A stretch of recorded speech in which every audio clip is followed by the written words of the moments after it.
Bien, buenos días amigos, felices fiestas, feliz fiesta de tabernáculos de Sukkot en el hebreo. La fiesta de Sukkot está relacionada con la fiesta de las cabañas, tiene varios nombres, vamos a ver todos esos temas en este estudio. Muchas gracias por acompañarnos, esperemos que este tiempo sea de bendición para todos nosotros. Es una fiesta que inició anoche, ayer al caer la tarde, y que dura 7 días la fiesta y concluye con un día de reposo, el octavo día. Es decir, dentro de 8 días exactamente estaremos en otro día de reposo, que es con el que concluimos la fiesta de los tabernáculos. Sukkot en el hebreo, que significa literalmente cabañas, literalmente cabañas, tabernáculo, choza o incluso casa de campaña. Así es de que vamos a tener un tiempo de estudio. Vamos a hablar también acerca de algunas cuestiones que en ocasiones quienes celebran por primera vez quizás puedan tener alguna duda relacionada con la elaboración de la cabaña, qué tipo de materiales se usan, etcétera. Normalmente son detalles que a muchos les interesa porque quieren hacer las cosas muy bien, y eso está correcto, pero vamos a tratar de explicarlo de la manera más simple, más sencilla. Vamos a tener una oración para consagrar este tiempo para compartir la palabra de Dios, que es el punto principal, punto primordial por el cual nos reunimos, por el cual el Señor ordena una santa convocación, una Mikra Kodesh en hebreo, que significa que todo el pueblo esté reunido. Hoy, en la dispersión de todo el mundo, es difícil que nos reunamos en un solo lugar. Sin embargo, en muchas comunidades, hay muchos grupos en donde hacen el esfuerzo por reunirse, y eso es importantísimo. Eso es muy, muy importante porque se lleva a cabo una convocación del pueblo, donde el pueblo acude a la reunión con los hermanos, a compartir el pan, a compartir la palabra, que es el pan espiritual, la palabra de Dios, cada año. Vamos a tener una oración para consagrar este tiempo. Bendito Dios, gracias te damos, papito, por esta fiesta que estamos celebrando, Señor. Gracias porque en tu palabra, Padre, vamos a encontrar lo que tú quieres que nosotros hagamos en esta fiesta, Señor. ¿Qué mandamiento tú quieres que guardemos, Padre? ¿Y qué es lo que nos enseña Yeshua, Señor? ¿Qué es lo que nos enseña nuestro Maestro este día?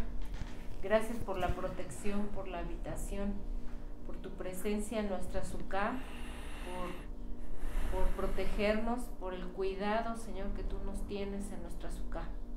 Te bendecimos y te adoramos en el nombre y por los méritos de Yeshua. Amén. Amén. Amén. Vamos a la Biblia. Les pido que nos acompañen con sus Biblias en el capítulo 23 para conocer el mandamiento, para ver qué es lo que Dios ha mandado para los hijos de Israel en este tiempo. Y vamos a leer del capítulo 23 de Levítico a partir del versículo 33.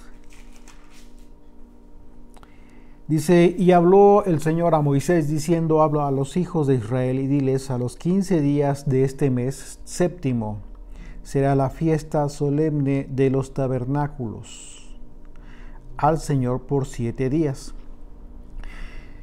Esta fiesta solemne, hay que hacer una separación en el concepto solemne, porque el concepto solemne en relación a las fiestas se utiliza primordialmente en 3 ocasiones, que es la fiesta de la Pascua, la fiesta de Pesaj, la fiesta de las semanas, Shavuot, y Sukkot, que es tabernáculos. 3 fiestas anuales. ¿Por qué la escritura la llama solemne? Porque implica el término hebreo, hak, implica una procesión. En ese sentido se cumple el mandamiento que en esas tres fiestas, de acuerdo a Deuteronomio capítulo 16, se está establecido que en estas tres fiestas, el hombre del pueblo de Israel tenía un mandamiento para presentarse al templo en Jerusalén. En el tiempo en que aún estaba en pie el templo de Jerusalén, todo israelita tenía que trasladarse a Jerusalén y habitar precisamente en cabañas, de manera que si es un mandamiento para estas tres fiestas solemnes, como lo estamos leyendo, entonces esto implicaba, desde luego, que todas las personas que acudían, las familias que acudían a Jerusalén, al templo, tenían que proveerse de alguna habitación provisional, que estamos hablando de una choza, de una casa de campaña, en fin, o una tienda de campaña, como le dicen actualmente, algo provisional para permanecer durante las fiestas, incluso durante el trayecto, porque en ocasiones de donde se trasladaban los israelitas tardaban días para llegar a Jerusalén, para subir a Jerusalén. Entonces, caminando, sí era. Y esto implicaba una procesión. Por esa razón, la palabra solemne, por eso me detuve aquí, porque vale la pena hacer esa diferencia de las otras fiestas, en donde por mandamiento, en estas tres fiestas, si ustedes leen capítulo 16 de Deuteronomio, se van a dar cuenta que el Señor ordena que en estas tres fiestas el pueblo tenía que presentarse delante del Señor en el templo de Jerusalén. Obviamente, a partir de la destrucción del templo de Jerusalén, esto ya no es posible, ya no hay lugar de reunión, ya esta parte del mandamiento, como muchos otros, ya no es posible cumplirla como se hubiese querido. Sin embargo, continuamos nosotros, y bueno, obviamente del pueblo judío a partir del año 70 después de Yeshua, cumple el mandamiento de la manera en que es posible, igual que las otras fiestas, porque todas las otras 6 fiestas también estaba implicada de forma muy importante el templo.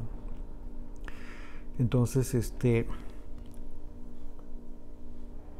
se cumple con los elementos con lo que actualmente disponemos. Entonces dice: a los 15 días de este mes séptimo será la fiesta solemne de los tabernáculos al Señor por 7 días. El primer día, santa convocación, ningún trabajo de siervos haréis, es decir, es un día de reposo, como lo estamos guardando el día de hoy. 7 días ofreceréis ofrenda encendida al Señor. El octavo día tendréis santa convocación y ofreceréis ofrenda encendida al Señor. Es decir, concluimos después de los 7 días, el octavo ya es otro día de reposo. Y ofreceréis ofrenda encendida al Señor, es fiesta, ningún trabajo de siervos haréis. Versículo 37, estas son las fiestas solemnes del Señor, a las que convocaréis santas reuniones para ofrecer ofrenda encendida al Señor, holocausto y ofrenda, sacrificio y libaciones, cada cosa en su tiempo, además de los días de reposo, el Señor de vuestros dones, de todos vuestros votos y de todas vuestras ofrendas voluntarias que acostumbráis dar al Señor. Pero a los 15 días del mes séptimo, cuando hayáis recogido el fruto de la tierra, haréis fiesta al Señor por 7 días. El primer día será de reposo y el octavo día será también día de reposo. Si ustedes se dan cuenta, habla de 7 días y habla del octavo día. Es decir, el mandamiento para habitar en tabernáculos es 7 días. el octavo día, el día de reposo, ya no es mandamiento, ya no era mandamiento habitar en el tabernáculo, en la choza o en la sucá. Y tomaréis el primer día ramas con frutos de árbol hermoso, ramas de palmeras, ramas de árboles frondosos y sauces de los arroyos, y os regocijaréis delante del Señor vuestro Dios por 7 días. Si se dan cuenta, aquí está confirmando una vez más que esta fiesta, en realidad la fiesta como tal, dura 7 días. Y la forma en cómo tendría que ser construida esta sucá es de ramas de árbol, de árboles hermosos, de palmeras, etc. Es muy simple, es una fiesta muy alegre, muy bonita, en donde cada año salimos al campo a recoger hierbas, a cortar ramas, a cortar palos que nos permitan construir una pequeña cabaña provisional. Versículo 41, y le haréis fiesta al Señor por 7 días cada año. Será estatuto perpetuo por vuestras generaciones, en el mes séptimo la haréis. En tabernáculos habitaréis 7 días. Aquí está el mandamiento. En tabernáculos habitaréis 7 días. Todo natural de Israel habitará en tabernáculos. Dice, todo natural de Israel habitará en tabernáculos. Aquí pudieras tú pensar que, bueno, pues no es para nosotros, porque nosotros no somos naturales. Sin embargo, habla, desde el principio como cada mandamiento de las fiestas, el Señor le dice a Moisés, habla a los hijos de Israel. A partir de que Israel fue librado de Egipto, recordemos que salieron también extranjeros. Y una vez que estos extranjeros tomaron el pacto junto con los naturales de Israel, fueron parte de Israel. Desde la primera fiesta, que es la fiesta de la Pascua, se establece el mandamiento de la circuncisión como condición para poder participar en la fiesta. Y una vez que un extranjero dice, bueno, yo quiero participar en la Pascua, establece una vez más la condición del Señor y dice, una vez que le circuncidaréis, puede participar, pero a partir de entonces, no espero, y a partir de entonces será como uno de nosotros, como uno de vosotros, dice el mandamiento. ¿Qué significa esto? Será como un natural, a partir de que formas parte. De manera que si tú y yo estamos siendo injertados a la nación del pacto, al olivo natural, entonces significa que entramos en la hipótesis de ser parte de Israel y como consecuencia de participar en todas estas fiestas, obviamente con las condiciones establecidas para ser parte de.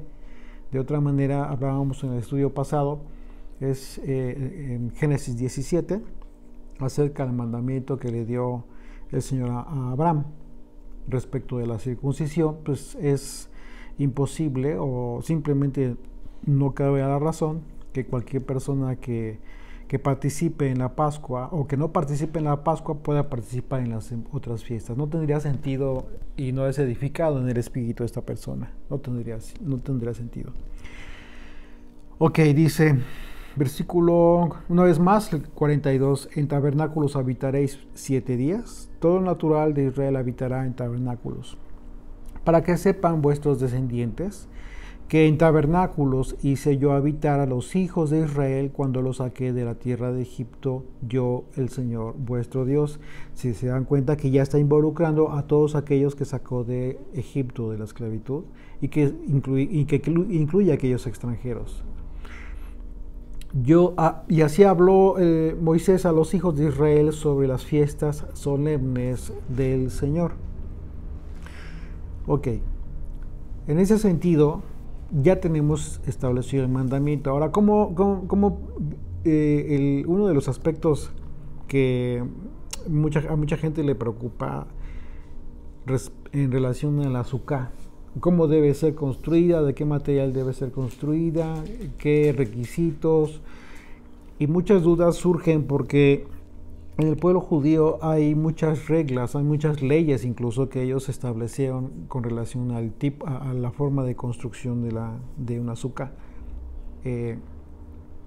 Desde el tipo de materiales en que no pueden ocuparse, por ejemplo, para la construcción de una sukkah, ellos establecen que está prohibido construir una sukkah con material, con fierro, por ejemplo, que contenga metales. Sin embargo, hoy en día, pues muchas personas utilizan su casa de campaña y en las casas de campaña, pues normalmente lleva metal. Las varillas con las que con las que se levanta la casa de campaña. Y bueno, por ahí entonces surge la duda de mucha gente, ¿no? Pues tiene que ser necesariamente palmera. Por supuesto que el mandamiento es así. Quien pueda en un momento dado recoger, salir al campo, traer ramas, hojas para poder construir su sukkah, pues por supuesto que es muy bonito. Pero el hecho de que tú puedas, porque por ejemplo hay gente que vive en departamentos y no tienen espacio para poder tener una sukkah construida con ramas. La pregunta es si pueden tener una pequeña casa de campaña dentro de su casa. Miren, hoy en día el aspecto es simbólico. Vamos a ver a través de estos 4 estudios, vamos a tener 4 estudios, o más bien es un solo estudio, pero repartido en 4 sesiones porque sería muy largo. Que estamos teniendo ahorita, al rato a las 5 de la tarde, y las dos sesiones de estudio que vamos a tener en el segundo día de reposo dentro de 8 días.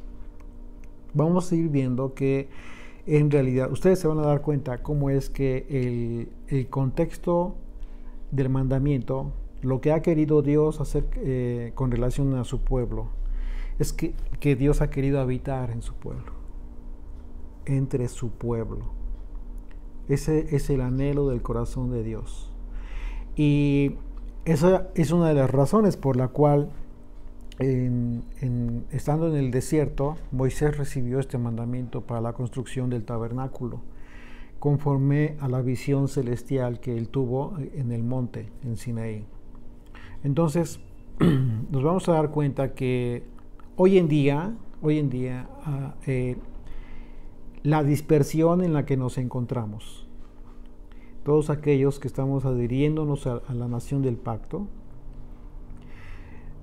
forma parte del plan divino de redención del Señor. Es parte del plan, a pesar de haber sido como un juicio por la desobediencia de Israel. También forma parte esa desobediencia, Dios la toma para cumplir sus propósitos divinos.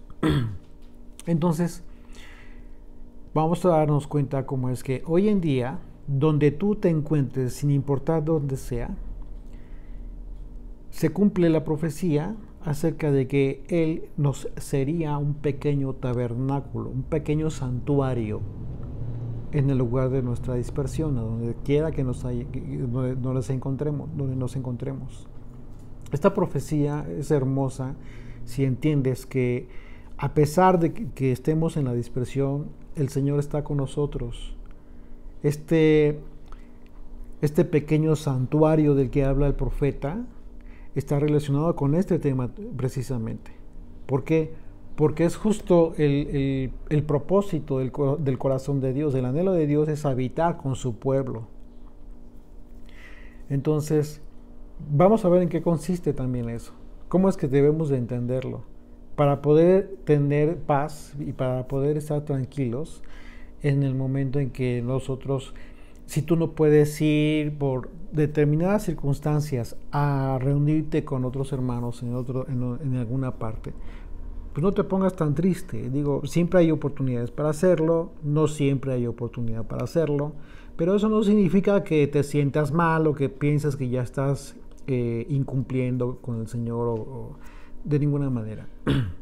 El Señor conoce la condición de hoy en día de Israel y nosotros tenemos que tener paz en eso, tenemos que tener un shalom, una paz en el corazón, sin sentirnos culpables, sin sentirnos presionados, sin sentirnos sin ningún problema en ese sentido. Les repito, siempre que haya la oportunidad, siempre que tengas la oportunidad que te inviten a reunirte con una familia, con un grupo, que se estén congregando para celebrar las fiestas, por supuesto que también debes de considerar que cumplir el mandamiento. ¿Por qué? Porque es un mandamiento, como lo estamos viendo, es santa convocación, ¿ok? Pero si no tienes la posibilidad de ir, ya sea porque estás muy lejos, ya sea porque no tienes los medios para trasladarte, por la razón que sea, bueno, no hay que preocuparse tanto, hay que tener paz. Pero sí, en la medida en que nosotros estemos en condiciones de cumplir este mandamiento, de guardar esta fiesta, de guardar sobre todo los días de reposo, es muy importante. Estos días intermedios de la fiesta, entre un día de reposo, el primer día de reposo y el segundo, son días intermedios en donde se puede elaborar, se puede trabajar. Mucha gente que tiene esa duda acerca de si se puede trabajar o si no se puede trabajar o si se prohíbe. Sí se puede trabajar, son días en donde, por supuesto, tienes que estar consciente que estás en la fiesta, que estás considerando, debes de considerar que estás en un tiempo muy especial, independientemente de que estás ocupado en tus ocupaciones, o sea, perdón, en tu trabajo o lo que tengas que hacer, porque no puedes dejar de hacer todo por 7 días, ¿no? Entonces, son días intermedios en donde sí se permite elaborar, a excepción de estos 2 días de reposo. Es muy claro el mandamiento, es muy claro. Son 2 días de reposo, cuando empieza la fiesta y al terminar la fiesta. El mandamiento para habitar en la sukkah, en esta casa provisional. Les repito, el mandamiento en el contexto original tenía el propósito de que todas las familias se trasladaran al templo, a Jerusalén. Tenían que tener un lugar donde habitar, por supuesto, no había otro lugar, no había de otro, a menos que te fueras a pagar, que pagaran un mesón, no sé, lo que hoy es un hotel, ¿no? Pero las condiciones son distintas a la actualidad. Ya no hay templo, ya no tienes esa necesidad de trasladarte al templo. Entonces estás en tu casa. El hecho de que, por ejemplo, en Israel en este tiempo no es tiempo de lluvias. Pero, por ejemplo, aquí en Occidente está lloviendo casi diario. Casi diario está lloviendo. Y en ese sentido, bueno, pues si te sales a tu sukkah con tus ramas y todo, vas... El año pasado, ¿no? Como nos tocó allá en Iztapan de la Sal, que muchas familias se inundaron en sus casas de campaña y todo. Ah, ok, sí es cierto. Sí, hace un año nos invitaron a Iztapan de la Sal, una fiesta muy bonita también. Y sí, estuvo lloviendo toda la noche y mucha gente se mojó y bueno, algunos hasta se enfermaron. Pero bueno, es Angie estaba celebrando su sukkah en su camioneta. ¿Quién? Angie está conectada. Sí es cierto, Angie se mojó, sí es cierto que tuvo que ir a medianoche a su carro porque ya no tenía dónde dormirse. Pero bueno, miren, es que ese es el ánimo, imagínense el corazón de Dios, ¿no? Sí. De ver a sus hijos, cómo es que tratan de agradarle, independiente. O sea, entonces, la idea es que tengas alegría, que estés contento, que no tengas ningún sentimiento de amargura, ni mucho menos, ¿no? Es importante que tú tengas conciencia de que lo que haces, lo haces por amor al Señor, con mucho gusto, con ese agrado. O sea, que no te impida aspectos que no vienen al caso, como el hecho de que, pues, de qué tipo es tu sukkah. Si no es de ramas, pues no estás cumpliendo el mandamiento.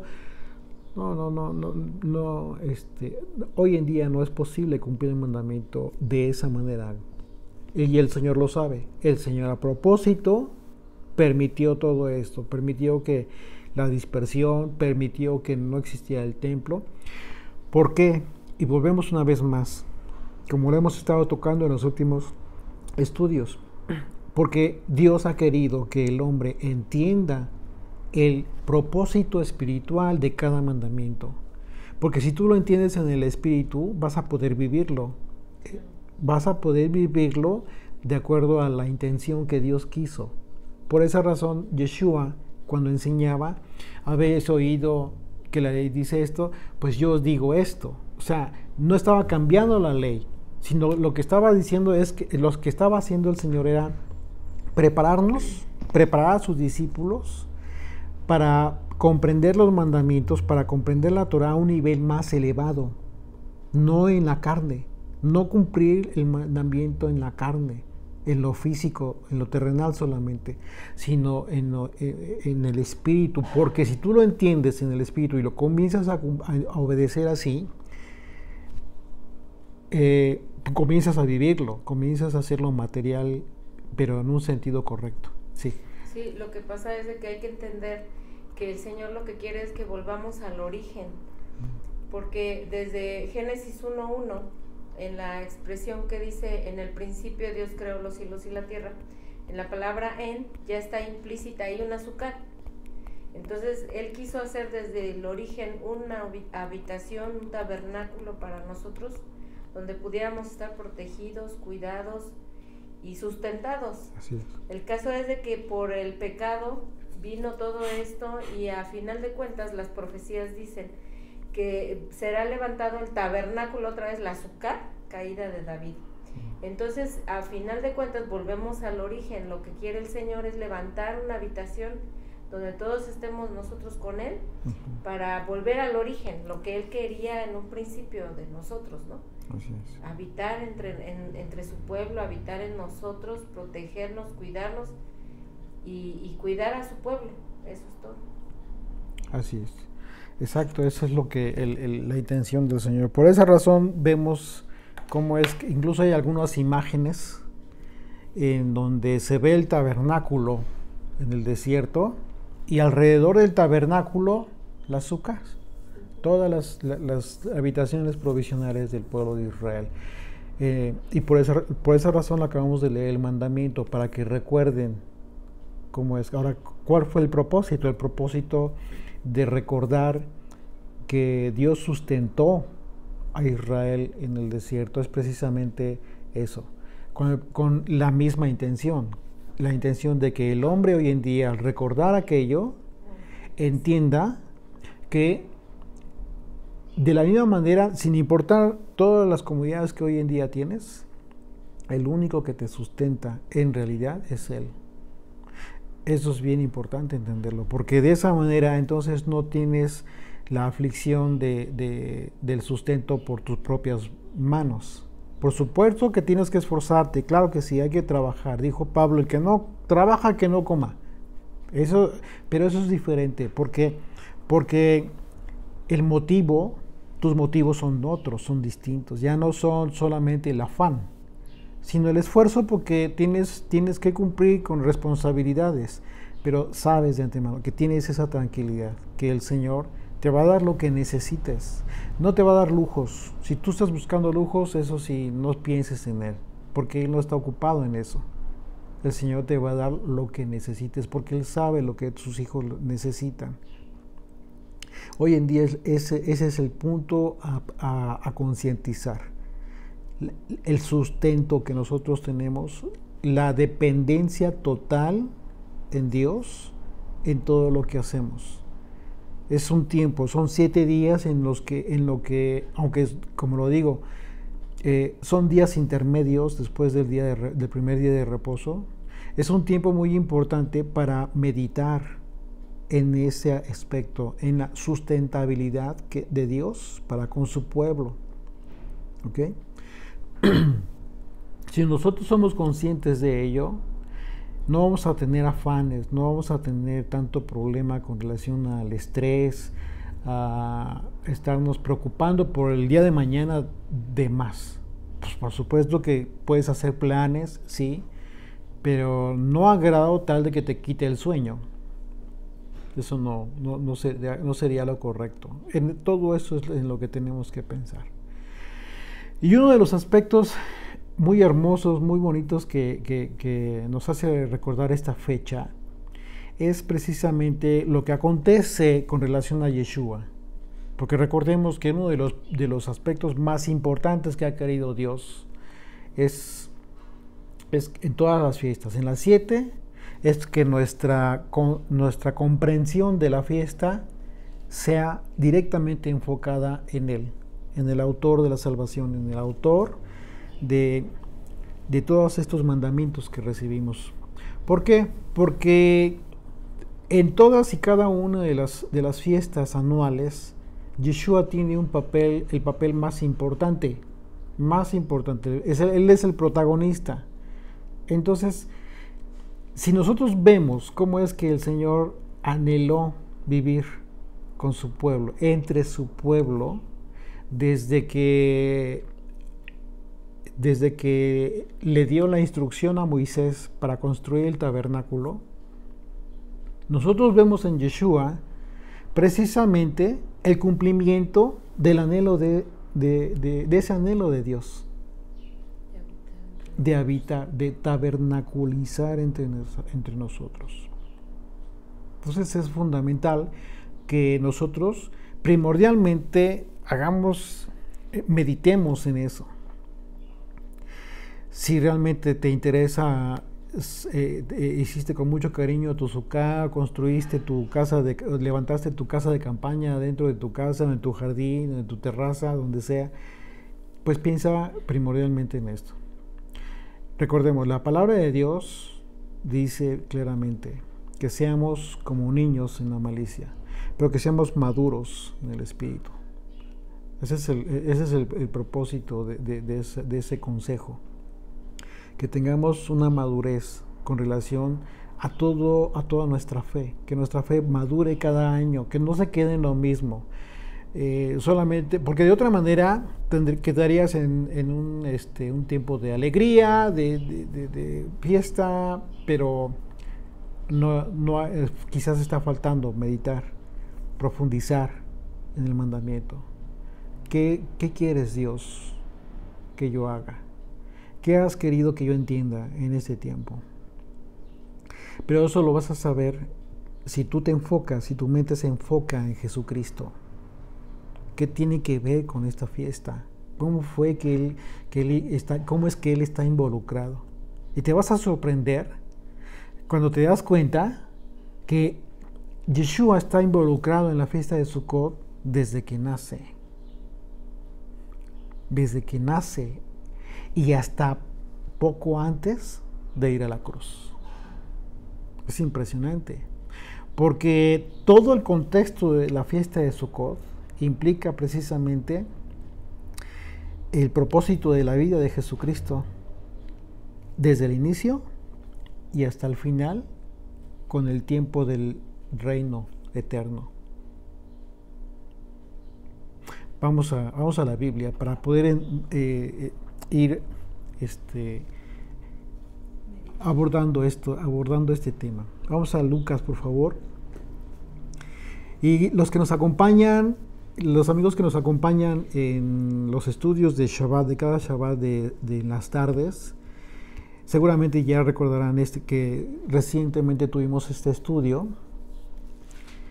y hablamos algo del tema. Vamos a recordar este tema el día de hoy, porque resulta interesante que, según los evangelios, el Espíritu de Dios reposó sobre Yeshua en un Sukkot. Vamos a ir al capítulo 2 de Lucas, por favor. Y vamos a leer desde el versículo 1. Dice: aconteció en aquellos días que se promulgó un edicto de parte de Augusto César que todo el mundo fuese empadronado. Este primer censo se hizo siendo Cirenio gobernador de Siria, e iban todos para ser empadronados para cada uno a su ciudad. Esto tiene que ver con un censo que estaba llevando a cabo el gobierno, y se piensa que este censo, porque no es el mismo el tipo de censo que se llevaba en Israel y que fue ordenado por el Señor. De acuerdo a Números 2, el propósito que se censara a todo varón arriba de 20 años de edad en aptitudes de ir a la guerra, en relación al censo ordenado por el Señor. Pero este censo era diferente porque se piensa que normalmente que este censo fue ordenado por el tema de los impuestos. Entonces tenía que tener más o menos cuentas o hacer cuentas el gobierno para ver con cuántos recursos podría contar en relación al número de habitantes que tenía, que estaba gobernando. Verso 4, y José subió de Galilea, de la ciudad de Nazaret a Judea, a la ciudad de David, que se llama Belén, por cuanto era de la casa de la familia de David, para ser empadronado con María, su mujer, desposada con él, la cual estaba encinta. La razón por la que José se trasladó a Belén, que era la ciudad de David, es que, de acuerdo a la profecía de Miqueas, Yeshua tendría que nacer precisamente en Belén. Miqueas 5. Rodéate ahora de muros, hija de guerreros. Nos han sitiado con vara e herirán en la mejilla al juez de Israel. Verso 2. Pero tú, Belén Efrata, pequeña para estar entre las familias de Judá, de ti me saldrá el que será Señor en Israel, y sus salidas son desde el principio, desde los días de la eternidad. Es una referencia muy clara a Yeshua. A Yeshua.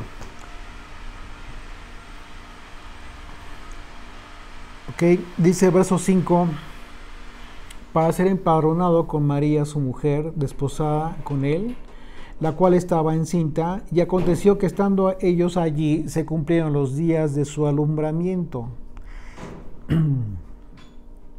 Aquí existe una conexión profética entre el hecho de que Yeshua haya nacido en Belén, tal como lo anunció el profeta Miqueas, y las palabras pronunciadas por Yeshua en el momento en que, de acuerdo al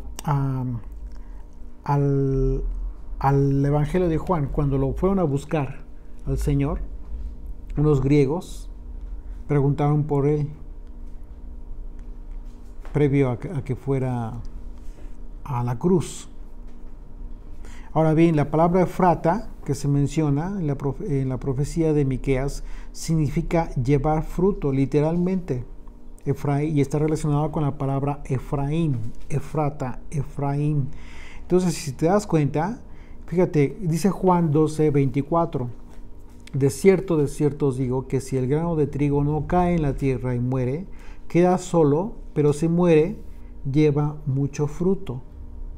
Entonces, y esto lo dice inmediatamente después de que fueron a decirle al Señor que le buscaban unos griegos. Y eso es muy importante. ¿Por qué? Porque se deja la idea de que estos griegos eran precisamente de los dispersos de Israel. Pero ya era tiempo, ya estaba anunciándose el tiempo. Y dice el versículo 7, y dio a luz a su hijo primogénito y lo envolvió en pañales y lo acostó en un pesebre, porque no había lugar para ellos en el mesón. Ahora bien, aquí, de acuerdo a la historia, a la época estimada en que nació Yeshua, su nacimiento no fue en diciembre, ¿ok? Yo creo que eso ya nos queda muy claro a muchos. No, y bueno, quienes no han tomado estos estudios, les recomiendo que tomen el estudio, precisamente el estudio completo de Lucas capítulo 2, desde el capítulo 1, para que se den una idea de las fechas, porque el Evangelio de Lucas habla de los eventos en donde por la época, precisamente, y por el servicio que prestaba en el templo el papá de Juan el Bautista, nosotros nos podemos dar una idea, no del día exacto, pero sí de la época en que nació Yeshua, porque están conectados, están muy conectados. Y entonces podemos entender que nació en Sucot el Señor. De manera que estando en Jerusalén, el pueblo cumplía el mandamiento para la fiesta de tabernáculos. Aquí vemos que la traducción habla de que fueron que les ofrecieron, que no había lugar en el mesón y que les ofrecieron un pesebre. ¿Qué es un pesebre? Pues un pesebre es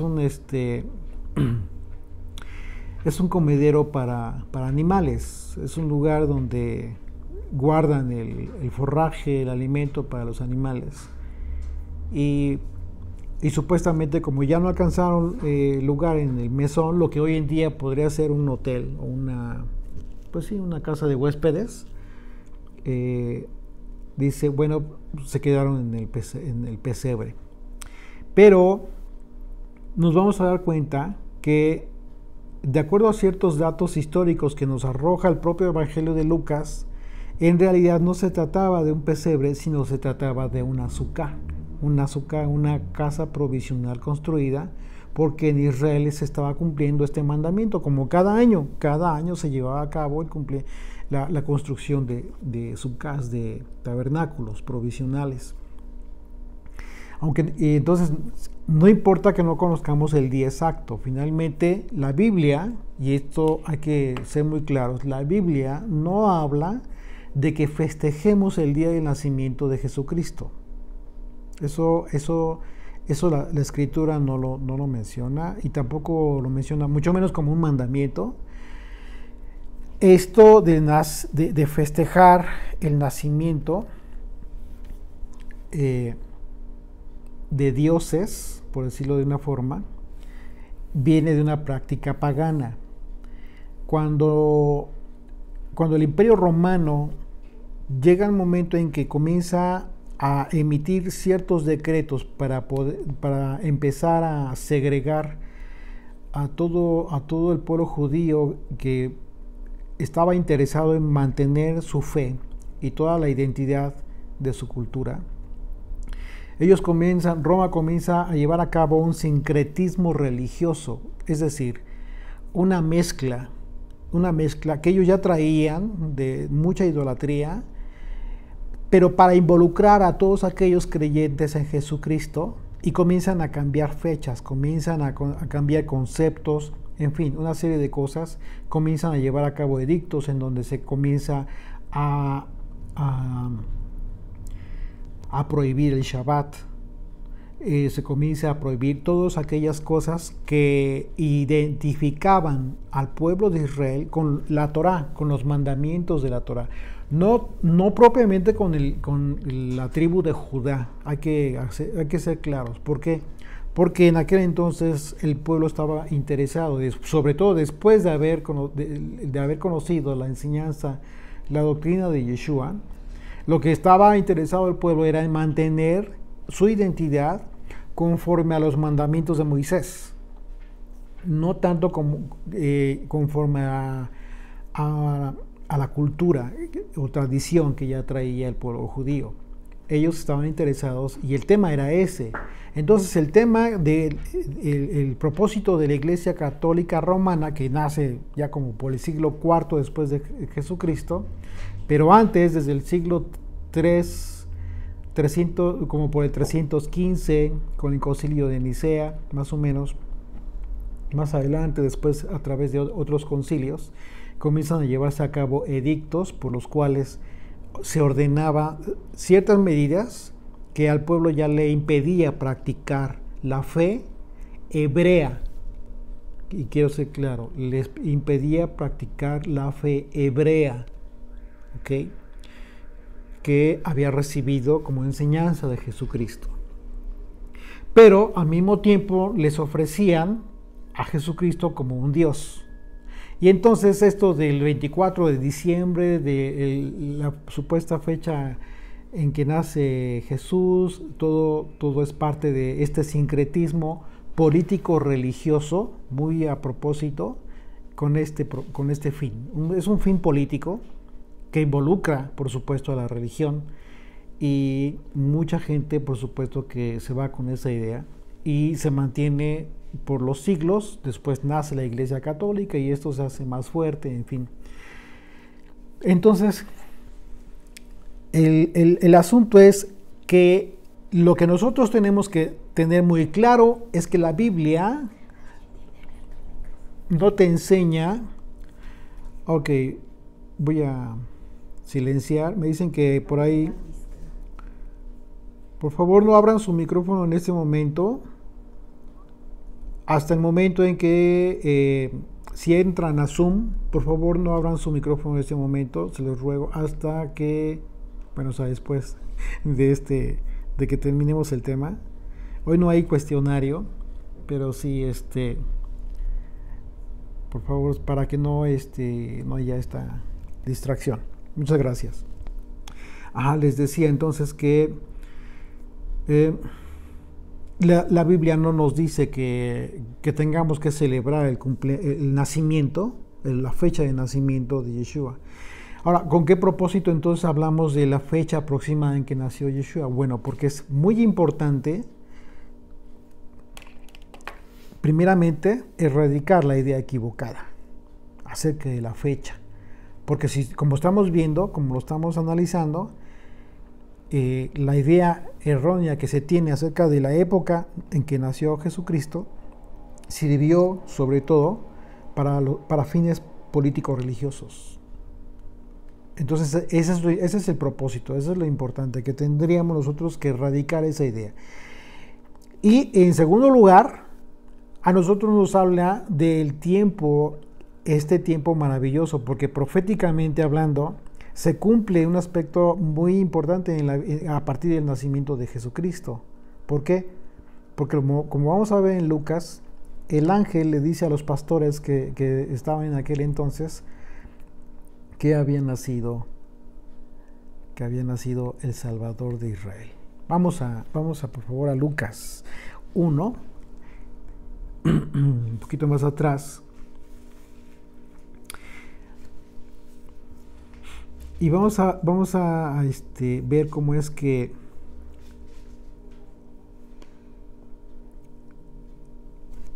es Lucas 1, el versículo 5. Hubo en los días de Herodes, rey de Judea, un sacerdote llamado Zacarías, de la clase de Abías. Su mujer era de las hijas de Aarón y se llamaba Elizabeth. ¿Qué es esto de la casa de Abías? Bueno, de acuerdo a Crónicas, Primera de Crónicas 24, se establecen los turnos en donde los sacerdotes, ¿sí?, las casas paternas de los sacerdotes servían en el templo.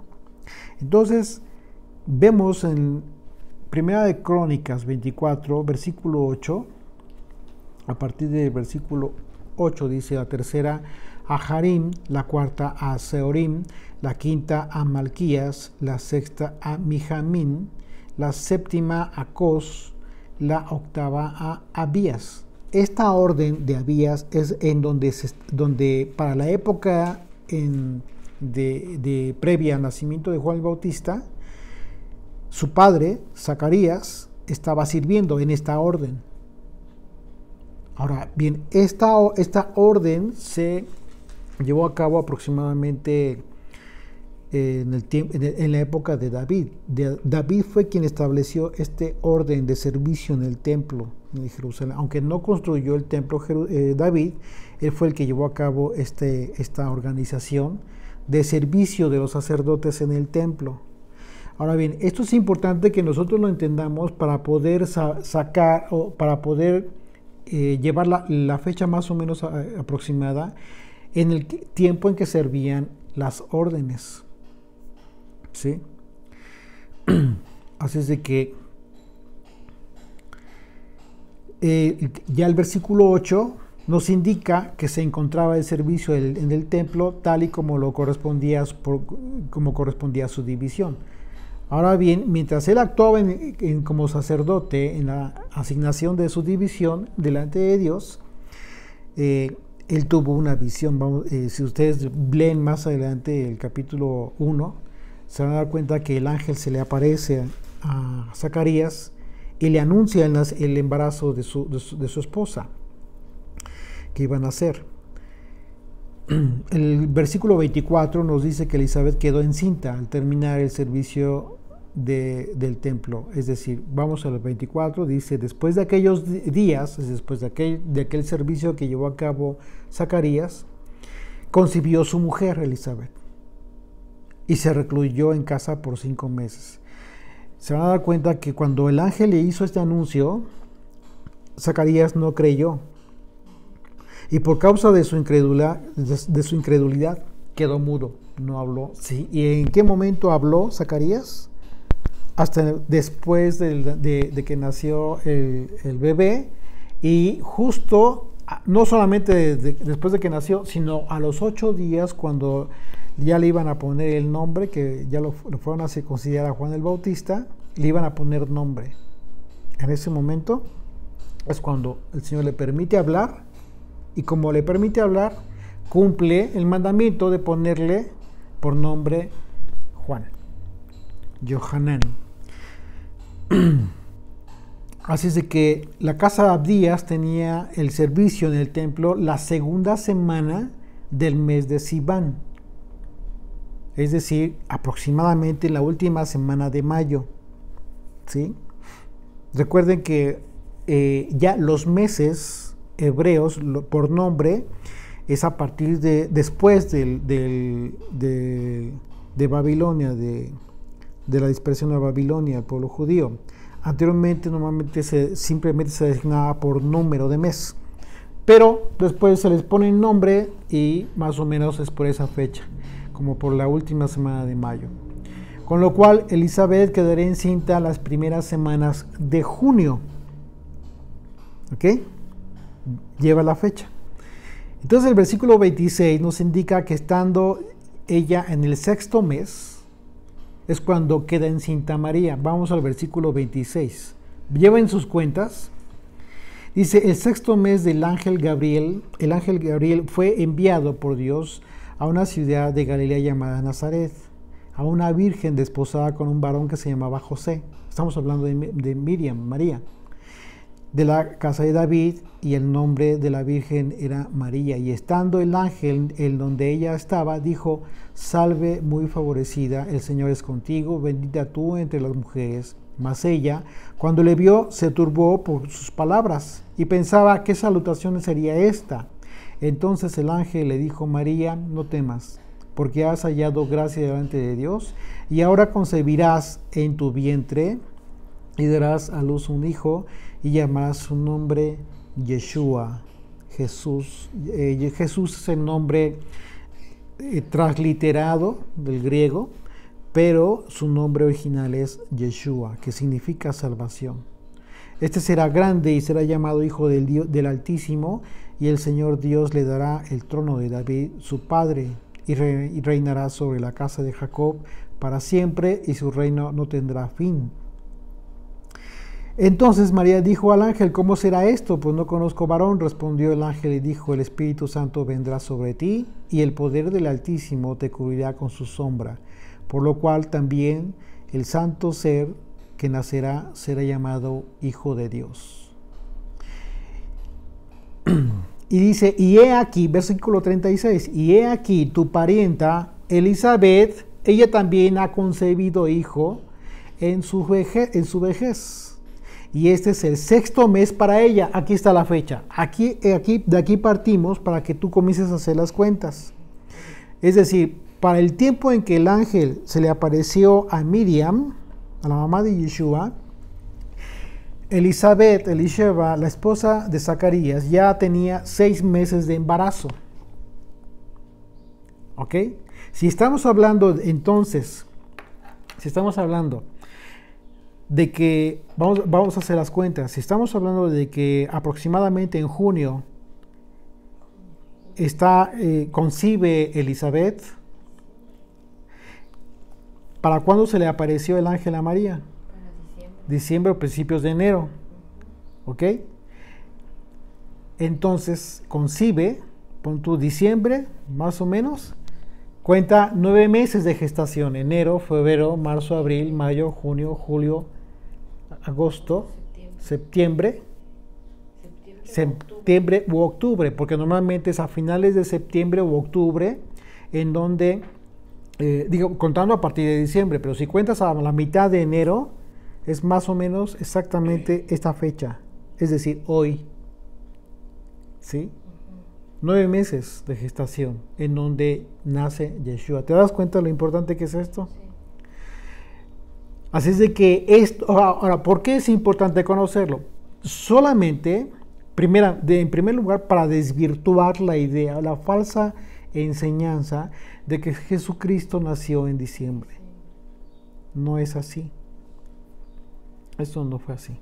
En realidad, el Señor nació en una fiesta de Sukkot. Entonces, ya cuando nosotros leemos la traducción al español, de que no, porque no va a haber lugar en el mesón, le dijeron que se durmiera en el pesebre, en el lugar para donde estaban los animales. Lo más lógico que tú puedes pensar es que si estás en Israel, había infinidad de gente que estaba cumpliendo el mandamiento y que fuera de sus casas o en sus casas tenían una sucá. Así es de que pudieron haberse hospedado en donde quiera, en cualquier sucá. ¿Sí? Por supuesto que sí había lugar donde pueden haberse quedado. Así es de que si tú más o menos haces las cuentas de las fechas, pues entonces sí te vas a dar cuenta que tiene mucho sentido. Incluso el historiador Flavio Josefo escribió en el primer siglo estos acontecimientos relacionados con las órdenes de servicio en el templo.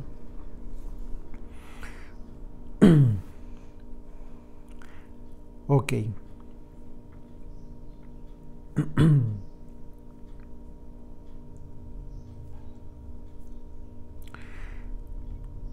Así es de que, según el registro histórico,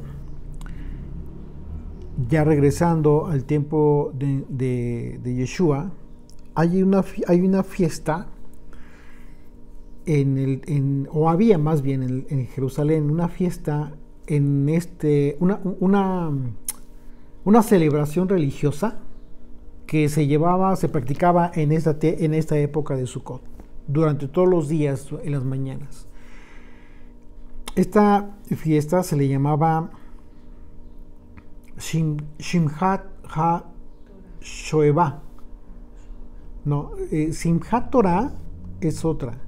Simchat Torah se escucha mucho hoy en día, pero Simchat tiene que ver con alegría, la palabra alegría, la alegría de la Torah. Pero eso es una fiesta que celebran después del octavo día, o en el octavo día, allá en Israel, y en la diáspora el noveno día, un día más. Pero esto ya es parte de la tradición judía.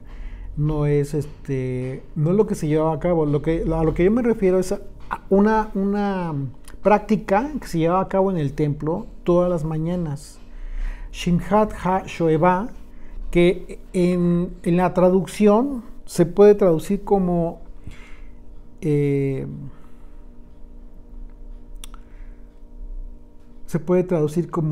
la alegría de la extracción de las aguas.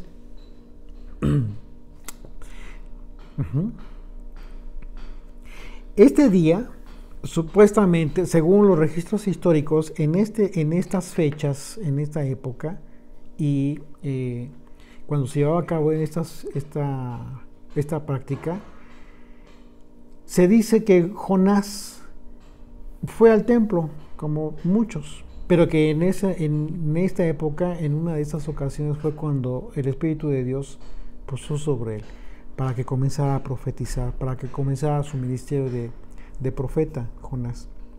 Eso es lo que se dice en la historia. No hay registro en la Biblia, por supuesto, no hay registro en la Biblia de esto, pero estos acontecimientos resultan interesantes porque también se registra el evento de la Tevilá de Yeshua en una época similar, el tiempo del inicio de su ministerio. Entonces, si tú te das cuenta, si haces cuentas, por ejemplo, de la época en que nació, que podría ser Sukkot, como lo acabamos de ver, y haces cuentas del tiempo de vida del Señor, que fueron 33 años y unos meses, después de los 33, llegamos a la Pascua. Entonces sí hay pudiera haber una conexión ahí en el sentido de que, o confirmación en el sentido de que también Yeshua fue bautizado en esa misma fecha. ¿En dónde está lo curioso de esto? Porque supuestamente son registros históricos en relación a Jonás. Pues de que Yeshua, cuando habló acerca de la señal que demandaba esta generación malvada, de que no le creían, entonces él dijo, la señal de Jonás les será dada. Pero él ya estaba refiriéndose al tema de la resurrección, muerte y resurrección del Señor, en relación al tiempo en que murió y resucitó Jonás dentro del pez cuando lo echó fuera, después de 3 días. Entonces, esta ceremonia era una ceremonia religiosa, festiva judía, que tenía lugar en el tiempo del templo de Jerusalén, cuando uno estaba en pie, y se realizaba entonces todas las mañanas de la fiesta de Sukkot durante estos días. Y se llevaba a cabo lo que en el hebreo se dice Nisun HaHayim, que significa la libación de las aguas, o el vertido de las aguas. Y bueno, la celebración que acompañaba la libación de las aguas se celebraba en Sukkot precisamente, y se llamaba así, Shimhat Bet HaShoeva, la alegría de la extracción de las aguas. Estas aguas se les conocía como las aguas de la salvación, así se les decía, en referencia, pero se les conocía así en referencia a una profecía de Isaías. Ahorita vamos a la profecía, pero aquí lo interesante es que comiencen ustedes a conectar estos acontecimientos, porque como son acontecimientos históricos que quedaron registrados, no están en la Biblia, son extrabíblicos, de alguna manera sí se relacionan con Yeshua, en el sentido de que Yeshua está relacionado con la fuente de agua viva, de acuerdo a lo que él mismo habló. Yeshua es la salvación. ¿Qué significa Yeshua? Salvación. Estas aguas de la salvación es una referencia entonces al mensaje que como una fuente de conocimiento de Dios traería Yeshua para salvación del pueblo. Porque el ángel lo anunció así. El ángel, cuando habla del nacimiento de Yeshua, habla precisamente como la salvación a su pueblo. Ajá. Vamos a Isaías 12. Acompáñenme a Isaías 12. Y vamos a ver desde el versículo 1.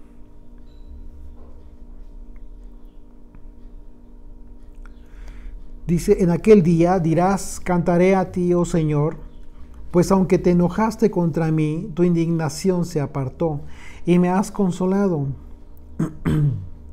He aquí, Dios es salvación mía. Me aseguraré y no temeré, porque mi fortaleza y mi canción es Yah, el Señor. quien ha sido mi salvación para mí.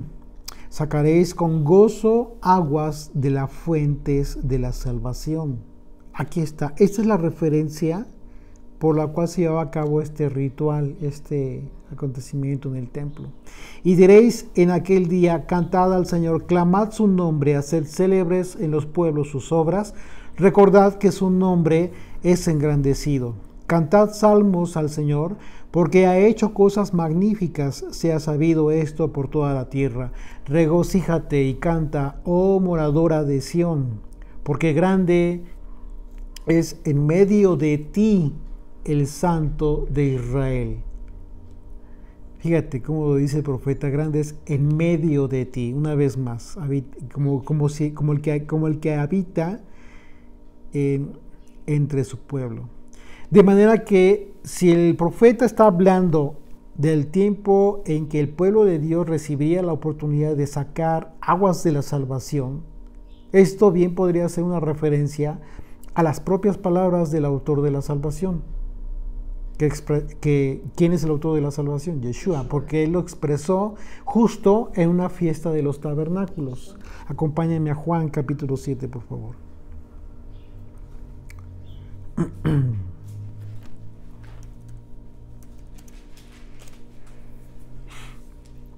Desde versículo 1 dice: después de estas cosas andaba Yeshua en Galilea, pues no quería andar en Judea porque los judíos procuraban matarle. Estaba cerca la fiesta de los judíos, la de los tabernáculos. Cuando dice fiesta de los judíos, es un error de traducción y les voy a explicar por qué. Acabamos de leer en Levítico acerca de esta fiesta. Y en ningún momento dice que era una fiesta de los judíos. Porque el pueblo judío, los judíos, es una de las 12 tribus de Israel. Solo es una de las 12 tribus de Israel. Pero cuando se da el mandamiento es para las 12 tribus de Israel. Así es de que es un error considerar que solamente es una fiesta esta y las otras 6 fiestas que solamente son fiesta de los judíos. Sí es lo que dice la traducción, pero recordemos que finalmente es una traducción, no es el contexto correcto. Para poder tomar el contexto correcto debemos irnos al origen. De origen lo que vamos a leer en Levítico 23, en donde Dios ordenó estas fiestas para Israel, para todo su pueblo, ¿ok?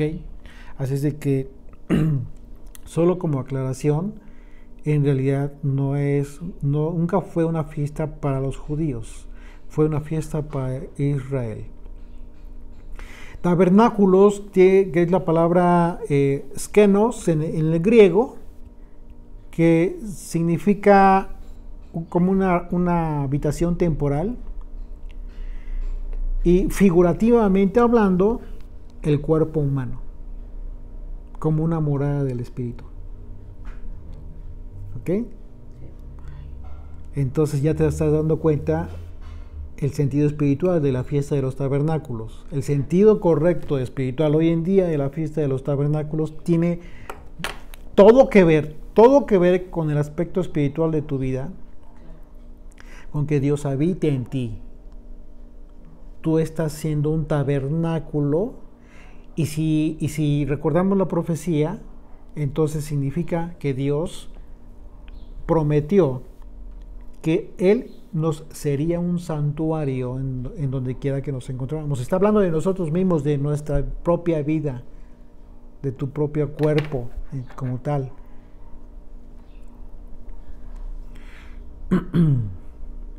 Versículo 3: y le dijeron sus hermanos: sal de aquí y vete a Judea, para que también tus discípulos vean las obras que haces, porque ninguno que procura darse a conocer hace algo en secreto. Si estas cosas haces, manifiéstate al mundo. Porque ni aun sus hermanos creían en él, por eso se lo decían. Entonces Yeshua les dijo: mi tiempo aún no ha llegado, mas vuestro tiempo siempre está presto. Está hablando del tiempo de su muerte y crucifixión, o sea, del tiempo en que él manifestara. ¿Por qué habló de este momento precisamente en la fiesta de Sukkot, de los tabernáculos? Porque proféticamente hablando, en el panorama profético del plan de redención, Sukkot representa el inicio de la eternidad, representa el comienzo del reinado del Mesías. Así es de que cuando él dice, Mi tiempo aún no ha llegado. dice el versículo 6, entonces Yeshua les dijo, mi tiempo aún no ha llegado. Significa que ese tiempo aún no había llegado. Pero cosa curiosa porque vamos a ver que a pesar de que le dijo eso a sus hermanos, sube como en secreto a Jerusalén después. Dice versículo 7, no puede el mundo aborreceros a vosotros, mas a mí me aborrece, porque yo testifico de él que sus obras son malas. Subid vosotros a la fiesta, yo no subo todavía a esa fiesta. ¿Ya se dieron cuenta cómo está escrito? Yo no subo todavía a esa fiesta, porque mi tiempo aún no se ha cumplido. Está hablando de un evento que tendría que haberse cumplido ya para que él pudiera hablar en ese sentido de la fiesta, pero porque está hablando de un aspecto espiritual profético del tiempo del reinado. Aún no es su tiempo. Y habiéndolo dicho esto, se quedó en Galilea.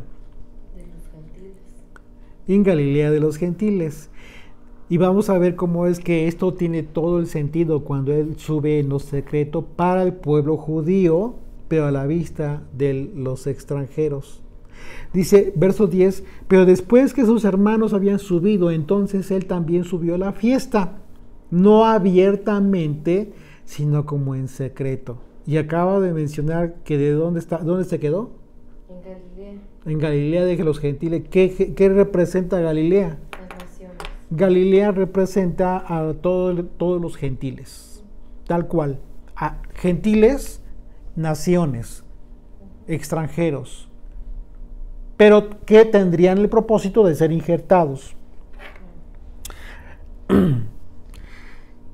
Una vez más, verso 10, pero después que sus hermanos habían subido, entonces él también subió a la fiesta, no abiertamente, sino como en secreto, y habla de sus hermanos, pero después que sus hermanos, ¿quiénes eran sus hermanos? Ok, está hablando en un sentido de sus hermanos, los hijos de María, pero sus hermanos en un sentido macro es el pueblo judío. Pero después que sus hermanos, después que su pueblo judío había subido, entonces él también subió a la fiesta, no abiertamente, sino como en secreto. Esta es una referencia simbólica al hecho de que Yeshua se mantendría en secreto para el pueblo judío. Dice, y le buscaban los judíos en la fiesta. Una vez más, ¿a quién están buscando los judíos? Al Mesías. No lo han visto, no les ha sido revelado. Y buscaban los judíos en la fiesta. Dice, y le buscaban. Sí, pero no lo encontraban. Decían, ¿dónde está aquel? ¿Ya te diste cuenta? Verso 12, y había gran murmullo acerca de él entre la multitud, pues unos decían, es bueno, pero otros decían, no, sino que engaña al pueblo. Y es justamente toda la retórica del pueblo judío. No, Jesús no es el Mesías, Jesús no cumplió con las señales del Mesías, etcétera, etcétera. Un sinfín de argumentos que ellos tienen, y es justamente eso, es decir, simplemente engañó a la gente.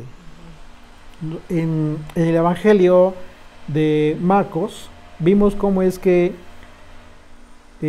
Yeshua, una vez que fue muerto y sepultado, van los líderes religiosos con Poncio Pilato y le piden que ponga una guardia porque temen que se roben el cuerpo del Mesías y que digan que resucitó.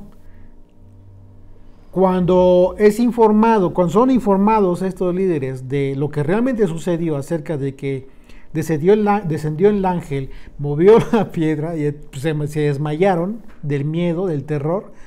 Pues lo que sucede es que fraguan, orquestan una mentira. Y dice literalmente la escritura que le pagaron, sobornaron a los soldados para que ellos mismos dijeran que los discípulos habían robado el cuerpo del Mesías, de Jesús. Y dice la escritura, y esa mentira permanece hasta nuestros días, imagínate. O sea, el tiempo en que se escribió el Evangelio, claro. Pero hasta nuestros días incluso. ¿Por qué? Porque no creen. Así es de que dice, y había gran murmullo acerca de él entre la multitud. Pues unos decían, es bueno, claro, porque hubo mucho judío que creyó en él. Pero otros decían, no, sino que engañan al pueblo. Estos por parte, representando a todos aquellos que orquestaron la mentira. La señal contradicha, ¿te acuerdas? Que aquel viejito Simón en el templo cuando llevaron a circuncidar a Yeshua, él fue lo que anunció, él profetizó acerca de la señal contradicha. Esta es la señal contradicha. Verso 13. Pero ninguno hablaba abiertamente de él por miedo a los judíos. Y cuando se refiere a los judíos no se refiere a todo, porque pues todos eran judíos aquí. Pues ¿quién más? Estaba hablando de ¿qué? De los líderes, del liderazgo judío. Exactamente. Más a la mitad de la fiesta, exacto, tú dices, como dices ahorita, hoy es lo mismo, claro. Hay mucho pueblo judío que ya cree en el Mesías, pero no dicen nada. No dicen nada porque estarían desobedeciendo al adoctrinamiento que ellos recibieron desde pequeños. ¿Sí? Verso 14, más a la mitad de la fiesta subió Yeshua al templo y enseñaba. Justo el hecho de que Yeshua haya subido a la mitad de la fiesta significa que Yeshua subió a la fiesta en los días intermedios, ¿estás de acuerdo? Y es una representación simbólica. Esto bien podría ser un simbolismo de que Yeshua se encuentra oculto a la revelación del pueblo judío, pero enseñando a los gentiles, enseñando a aquellos que le buscan. Porque como vimos en los versículos anteriores, se ocultaba de los judíos, se ocultaba de los líderes, de aquellos que están enseñando algo diferente. Verso 15. Y se maravillaban los judíos diciendo, ¿cómo sabe este letra sin haber estudiado? Hay ocasiones en que se ha comentado que Yeshua pertenecía a una determinada casa de estudios, ya sea de Gilel, ya sea de ¿quién era el otro? Gilel, Shammai. ¿Qué tipo de doctrina tenía Yeshua? ¿En qué escuela o qué tipo de, como si hubiese sido enseñado por alguna escuela rabínica? Realmente es un error. Eso es un error. Yeshua, siendo eterno y que simplemente tomó cuerpo al venir entre nosotros, lo que nosotros podemos confirmar a través de este versículo que acabamos de leer. Ellos dicen, se maravillaban los judíos, diciendo, ¿cómo sabe letras sin haber estudiado? Porque ya acabamos de decir que cuando habla de los judíos está hablando de liderazgo. ¿Ellos lo conocían? Sí lo conocían. ¿Conocían quiénes estaban tomando doctrina o estudios en una casa o en otra? Claro que sí lo conocían, pero él no tomó ni una ni otra. Entonces es un error afirmar que Yeshua iba como cualquier estudiante a aprender de ellos. En el Evangelio de Lucas vemos cómo es que teniendo 12 años disertaba con todo el liderazgo, con los sabios que conocían toda la escritura. La pregunta es, ¿por qué ahí mismo dice la escritura entonces que ellos se sorprendían?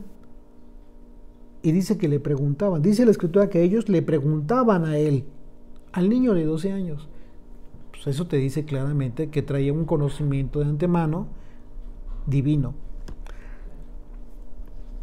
Él quería, dice Yeshua, respondió y dijo, mi doctrina no es mía, sino de aquel que me envió. Aquí está la respuesta.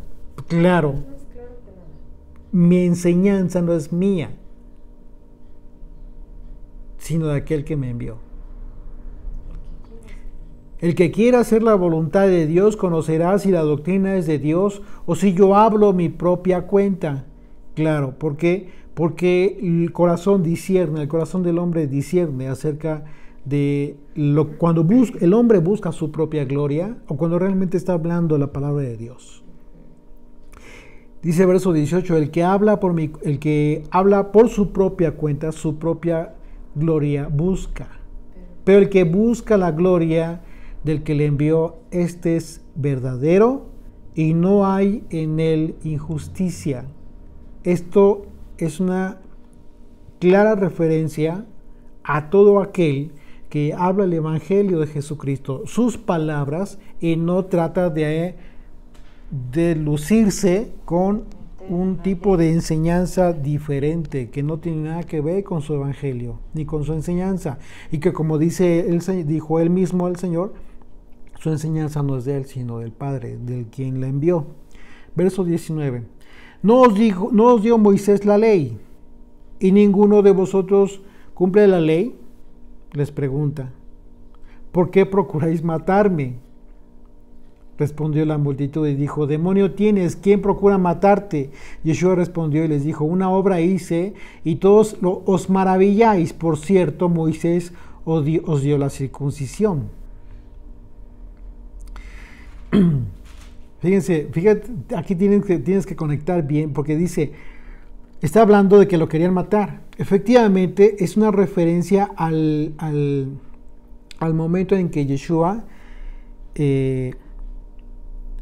sana a aquel hombre paralítico que no podía acercarse a las aguas en donde el ángel revoloteaba, y eran aguas para sanidad.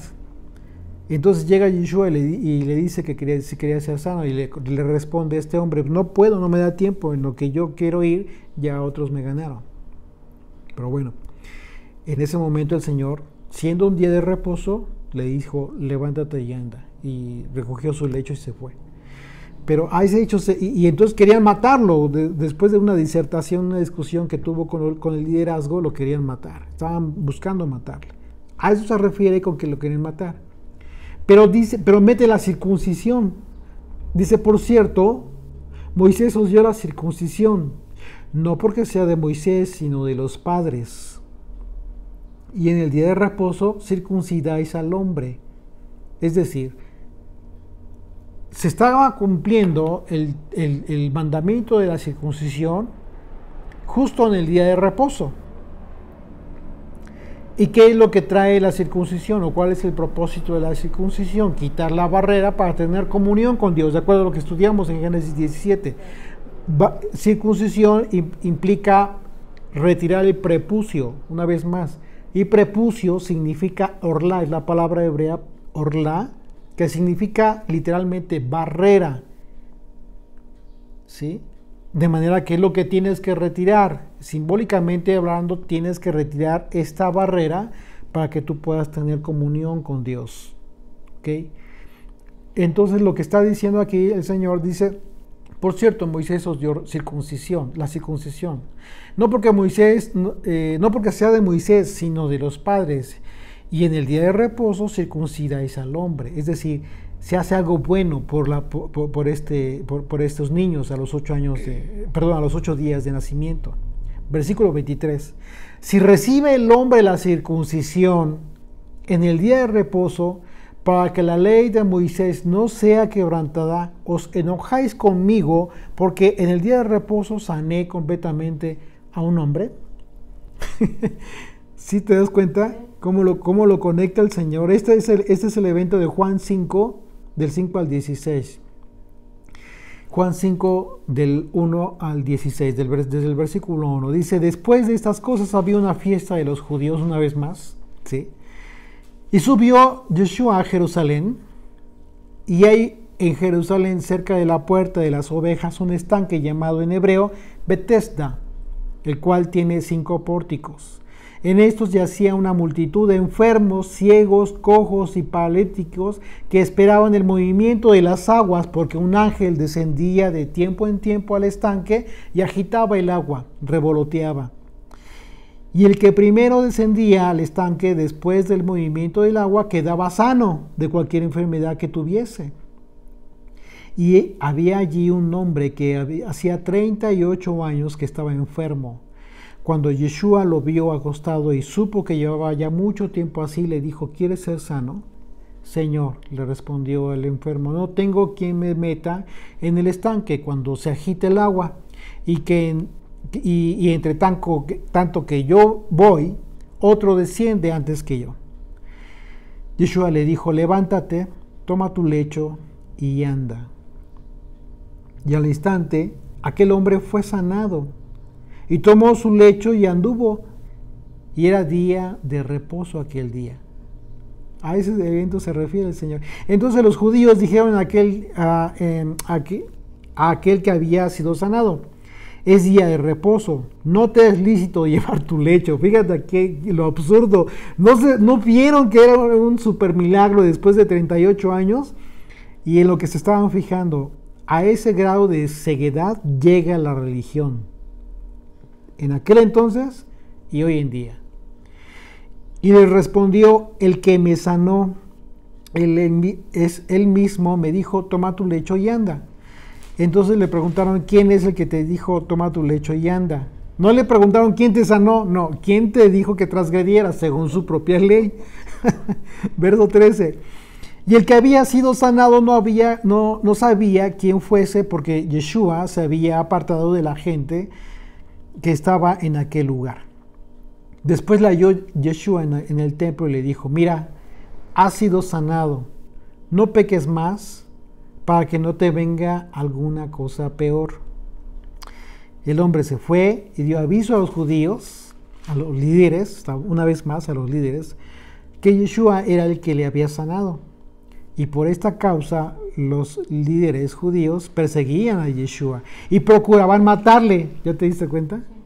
Porque hacía estas cosas en el día de reposo. Claro, justo en el día de reposo el Señor se dedicaba a quebrantar las leyes orales, las leyes tradicionales de los líderes judíos, y se dedicaba a cumplir en esencia el mandamiento del Shabbat, hacer el bien. Verso 23 de Juan 7, regresamos a Juan 7, nada más cité este evento de Juan 5 para como antecedente, porque sacó esto de que lo querían matar, y eso negándolo, y nada más les recordó.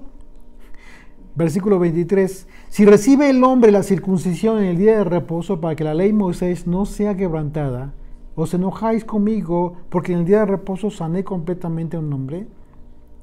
No juzguéis según las apariencias, sino juzgad con justo juicio. El problema es que el asunto es que, y habla de apariencias, porque la circuncisión es una señal en la carne, pero es un mandamiento. El problema es que ellos estaban dejando de ver el tema del aspecto el aspecto importante, que también era bueno hacer el bien, como sanar a los enfermos en el Shabbat, por causa de sus propias leyes. Y saca el tema de la circuncisión no por desmerecer el tema de la circuncisión, sino por el contrario, sino para poner en el mismo contexto, una y otra. Y les dice: no hagan las cosas por apariencia, tengan razónenlas, tengan sentido de la lógica. No te preocupes por lo que se ve, sino preocúpate y ocúpate por las cosas que son también muy importantes y que no se ven, no son tan visibles, ¿no? Versículo 25, decían entonces unos en Jerusalén: ¿no es este quien buscan para matarle? Pues mirad, habla públicamente y no le dicen nada. ¿Habrán reconocido en verdad los gobernantes que este es el Cristo, este es el Mesías? ¿Lo habrán reconocido ya? Fíjate ya cómo estaba latente este tema. Pero sabemos de dónde es, mas cuando venga el Mesías, nadie sabrá de dónde sea. Fíjate, es un gran error. Yeshua entonces, enseñando en el templo, alzó la voz y dijo: a mí me conocéis y sabéis de dónde soy. Y no he venido de mí mismo, pero el que me envió es verdadero, a quien vosotros no conocéis. Pero yo le conozco, porque de él procedo y él me envió. Entonces procuraban prenderle, pero ninguno le echó mano, porque aún no había llegado su hora.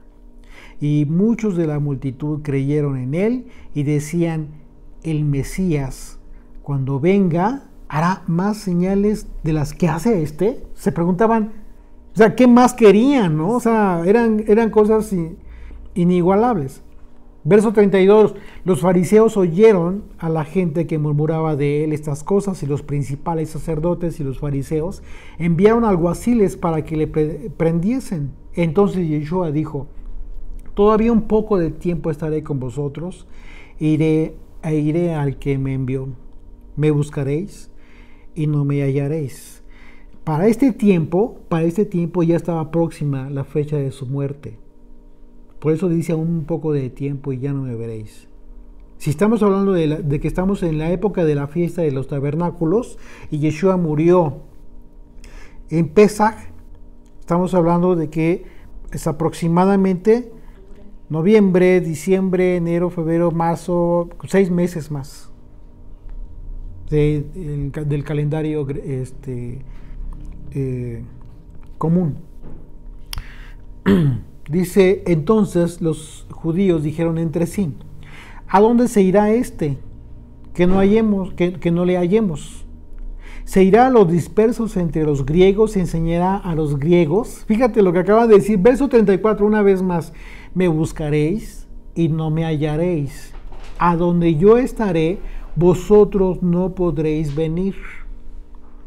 No solamente lo estaba hablando en el sentido de su muerte y resurrección, porque iba a ascender al cielo, no iban a poder ir literalmente hablando, pero también lo está diciendo en el sentido del propósito de ir a los dispersos. ¿Por qué? Porque él vino a eso precisamente. Verso 35, entonces los judíos dijeron entre sí: ¿a dónde se irá este que no le hallemos? ¿Se irá a los dispersos entre los griegos y enseñará a los griegos? ¿Qué creen? Pues sí, fue justamente lo que hizo, porque hablar de griegos en este contexto tiene que ver con los gentiles de todo el mundo. Tú y yo estamos representados por estos griegos en esta hipótesis de la pregunta que se hicieron, y sin embargo acertaron. Tenían razón, sin saberlo acertaron, efectivamente. Primera de Pedro 1, del 1 al 2. Pedro, apóstol de Jesucristo, a los expatriados, a los que les quitaron la patria de la dispersión en el Ponto, Galacia, Capadocia, Asia y Bitinia, elegidos según la presciencia de Dios Padre en santificación del Espíritu, para obedecer y ser rociados con la sangre de Yeshua. Gracia y paz os sean multiplicados. Y acabamos de pasar por la fiesta de Yom Kippur. Dice: para obedecer y ser rociados con la sangre. Esto tiene que ver con lo que se llevaba a cabo en Yom Kippur. La sangre de la expiación, la sangre de la purificación.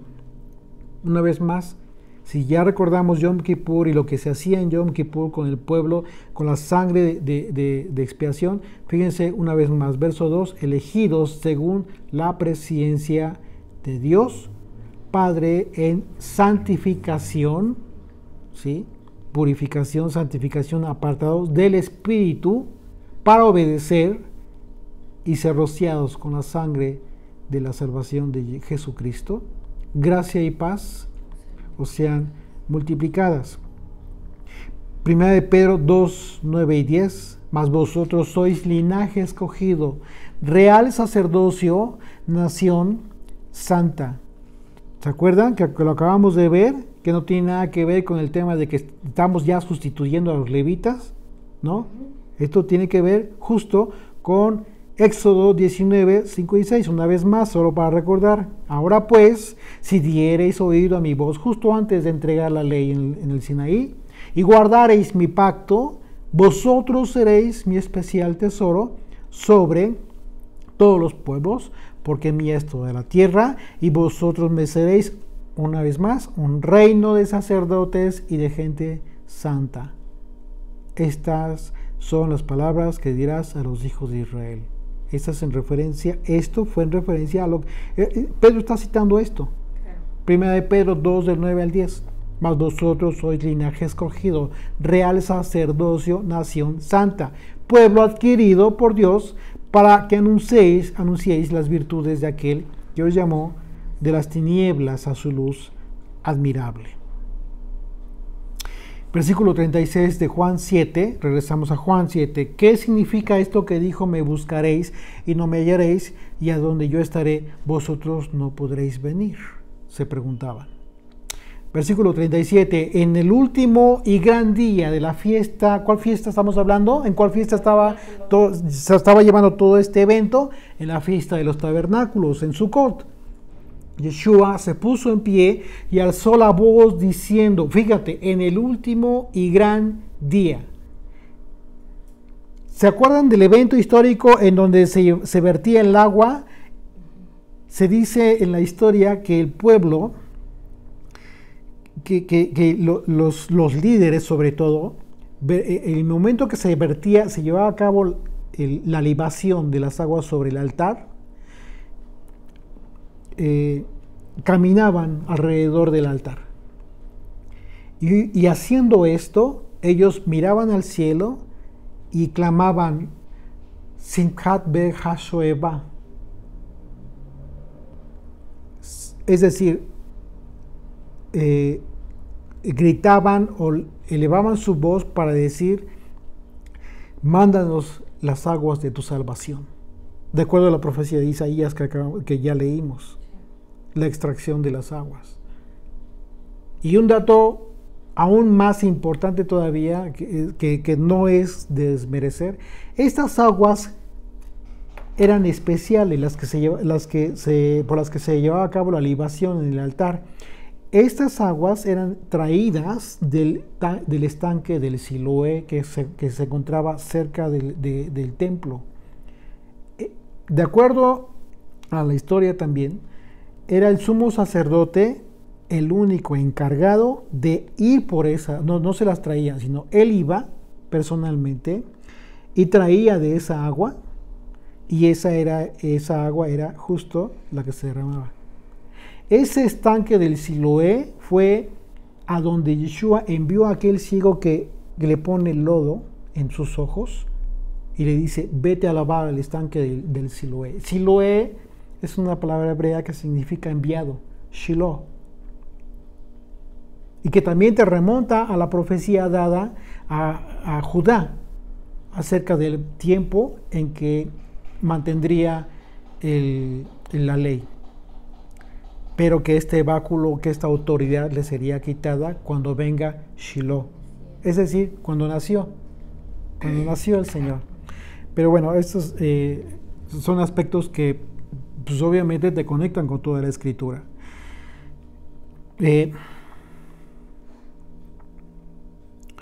Entonces dice, en el último gran día de la fiesta, Yeshua se puso en pie justo cuando estaba viendo a todos estos que estaban pidiendo las aguas de la salvación y levantando sus ojos al cielo. El Señor dice, se levanta de pie, alzó su voz y diciendo, si alguno tiene sed, venga a mí y beba. El que cree en mí, como dice la Escritura, de su interior correrán ríos de agua viva. Fíjate qué importante es. Lo que está diciendo Yeshua es una referencia a 3 profecías. Vamos a Ezequiel capítulo 47, por favor. Me estoy yendo un poquito rápido para no hacer tan largo el estudio. Ya casi acabamos. Ezequiel 47, del 1 al 12, por favor acompáñenme. Ezequiel 47, del 1 al 12. Me hizo volver luego a la entrada de la casa, y he aquí aguas que salían de debajo del umbral, de la casa hacia el oriente, porque la fachada de la casa estaba al oriente. ¿De cuál casa está hablando? Del templo de Jerusalén. Cuando habla de la casa es una referencia al templo de Jerusalén. Una vez más, Ezequiel está teniendo una visión. ¿A quién le profetizó? Le profetizó a todos los dispersos que se encontraban en Babilonia. Dice, me hizo volver luego a la entrada de la casa, y he aquí aguas que salían de debajo del umbral de la casa hacia el oriente, porque la fachada de la casa estaba al oriente. Y de las aguas descendían de debajo hacia el lado derecho de la casa al sur del altar. Y me sacó por el camino de la puerta del norte y me hizo dar la vuelta por el camino exterior fuera de la puerta, al camino de la que mira al oriente. Y vi que las aguas salían del lado derecho. Y salió el varón hacia el oriente llevando un cordel en su mano y midió 1000 codos y me hizo pasar por las aguas hasta los tobillos. Midió otros 1000 y me hizo pasar por las aguas hasta las rodillas. Midió luego otros 1000 y me hizo pasar por las aguas hasta los lomos. Midió otros 1000 y era ya un río que ya no podía pasar, porque las aguas habían crecido de la manera que el río no se podía pasar sino a nado. Y me dijo, ¿has visto, hijo de hombre? Después me llevó y me hizo volver por la ribera del río, y volviendo yo, vi que en la ribera del río había muchísimos árboles a uno y otro lado. Y me dijo, estas aguas salen de la región del oriente y descenderán al Arabá. Arabá tiene que ver con un lugar en el sentido de, es un desierto, pero se dice aquí en el sentido de esterilidad, que no da vida. Sin vida. Y entrarán, pero dice, y entrarán en el mar. Y entradas en el mar recibirán sanidad las aguas. Aguas que sanan aguas. ¿Ya te diste cuenta? Toda alma viviente que nadare por donde quiera que entrare en estos dos ríos, vivirá. Y habrá muchísimos peces por haber entrado allá estas aguas. Y recibirán sanidad, y vivirá todo el que entrare en este río. Y junto a él estarán los pescadores, y desde En-Gadi hasta En-Eglaim será su tendedero de redes, y por sus especies serán los peces tan numerosos como los peces del mar grande. Sus pantanos y sus lagunas no se sanearán, quedarán para salinas. Y junto al río, en la ribera, a uno y otro lado, crecerán toda clase de árboles frutales. Sus hojas nunca caerán, ni faltarán su fruto. Y a su tiempo madurará, porque sus aguas salen del santuario. Y su fruto será para comer, y su hoja para medicina. ¿Te das cuenta cómo es que las palabras de Yeshua dice una vez más que el que cree en mí, como dice la Escritura, de su interior correrán ríos de agua viva? Esta expresión de Yeshua habla de estas aguas, está citando la profecía que se va a cumplir en todos aquellos que creen en el Mesías. De esta manera. Zacarías 14, vamos a Zacarías 14 y vamos a dar lectura del versículo 8 al 21. Y fíjense, y recuerden las palabras de Ezequiel, cómo es que estas aguas, estos frutos y las hojas de estos árboles serían para medicina. Recuerden esto. Vamos a Zacarías 14, del 8 al 21. Léelo, por favor. Acontecerá también en aquel día que saldrán de Jerusalén aguas vivas, la mitad de ellas hacia el mar oriental y la otra mitad hacia el mar occidental, en verano y en invierno. Y el Señor será rey sobre toda la tierra. En aquel día el Señor será uno y uno su nombre. Toda la tierra se volverá como llanura, desde Geba hasta Rimón, al sur de Jerusalén. y ésta será enaltecida y habitada en su lugar desde la puerta de Benjamín hasta el lugar de la puerta primera, hasta la puerta del ángulo, y desde la torre de Hananel hasta los lagares del rey. Y morará en ella, y no habrá nunca más maldición, sino que Jerusalén será habitada confiadamente. Y esta será la plaga con que herirá el Señor a todos los pueblos que pelearon contra Jerusalén. La carne de ellos se corromperá estando ellos sobre sus pies, y se consumirán en las cuencas de sus ojos, y la lengua se les deshará en su boca. Y acontecerá en aquel día que habrá entre ellos gran pánico enviado por el Señor, y trabará cada uno la mano de su compañero, y levantará su mano contra la mano de su compañero. Y Judá también peleará en Jerusalén, y serán reunidas las riquezas de todas las naciones de alrededor, oro y plata, y ropas de vestir en gran abundancia. Así también será la plaga de los caballos, de los mulos, de los camellos, de los asnos y de todas las bestias que estuvieren en aquellos campamentos. Y todos los que sobrevivieron de las naciones y vinieron contra Jerusalén, subirán cada año para adorar al Rey, al Señor de los ejércitos, y a celebrar la fiesta de los tabernáculos.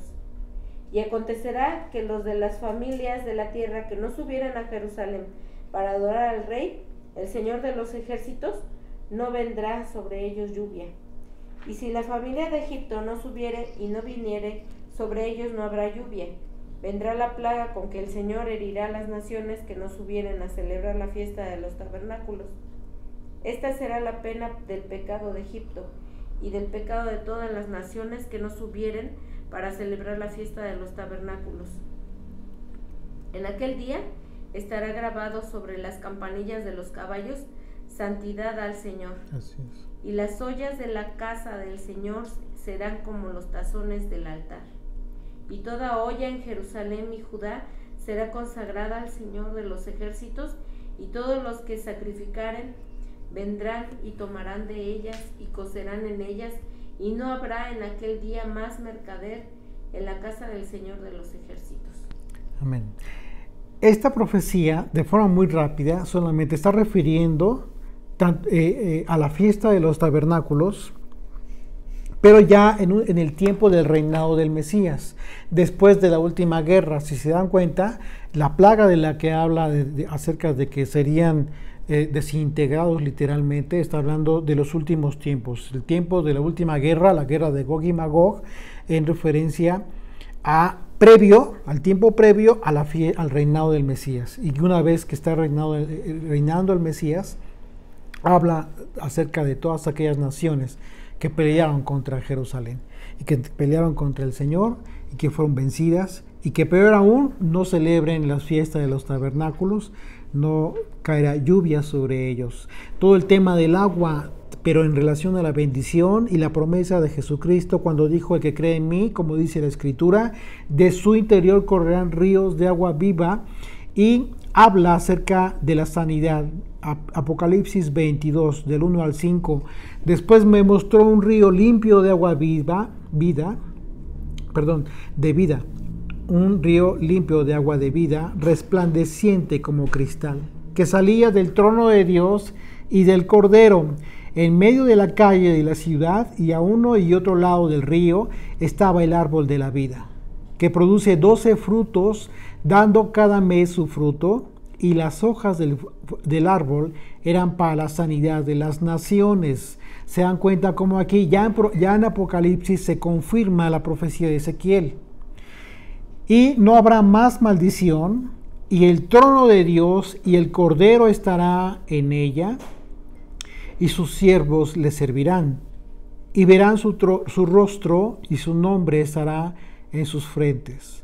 No habrá allí más noche, y no tiene necesidad de luz, de lámpara, ni de luz del sol, porque Dios el Señor los iluminará, y reinará por los siglos de los siglos. Amén. Como vemos, las palabras de Yeshua fueron proféticas justo en el último día de la fiesta de los tabernáculos. ¿Por qué? Porque en el último día está representando el inicio del comienzo del reinado del Mesías. Es decir, está haciendo una invitación a todo mundo de manera general, sin acepción de personas, a que escuchemos sus palabras, a que creamos en Jesucristo, pero como dice la Escritura, para que tengamos esta bendición, porque las promesas son cumplidas por el que es fiel. Dice versículo 38 de Juan 7, vamos a concluir, dice: el que en mí cree, como dice la Escritura, de su interior correrán ríos de agua viva. Esto dijo del Espíritu que había de recibir los que creyesen en él, pues aún no había venido el Espíritu Santo, porque Yeshua no había sido aún glorificado, no había ascendido al Padre, aún no había muerto. Pero era una promesa para todos aquellos que creyeran en el Señor.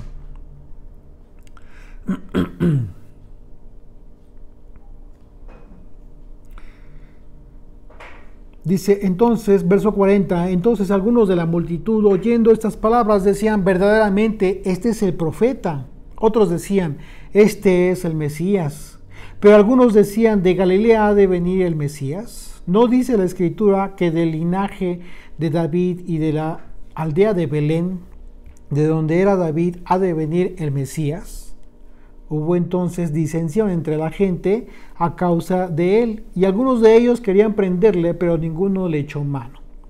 Los alguaciles vinieron a los principales sacerdotes y a los fariseos, y estos le dijeron: ¿por qué no le habéis traído? Fueron enviados para que le detuvieran. Los alguaciles respondieron: jamás hombre alguno ha hablado como este hombre. Ellos sí creyeron. Entonces los fariseos le respondieron: ¿también vosotros habéis sido engañados? ¿Acaso ha creído en él alguno de los gobernantes o de los fariseos? Fíjense a qué nivel se ponían ellos mismos. Los fariseos se ponían al nivel de los gobernantes en autoridad. Verso 49. Mas esta gente que no sabe la ley, maldita es. Qué duro. Les dijo Nicodemo, sale a la defensa. Nicodemo les dijo: el que vino a él de noche, el cual era uno de ellos, ¿juzga acaso nuestra ley a un hombre si primero no le oye y sabe lo que ha hecho? Respondieron y le dijeron: ¿eres tú también Galileo?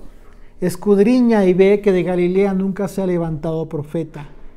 Esta expresión que hicieron y que la respuesta que le dieron a Nicodemo solamente manifestó su jactancia, pero no solamente su jactancia, sino incluso su ignorancia. Porque en primer lugar Yeshua nació en Belén de Judea, como ellos mismos lo estaban confirmando, no en Galilea.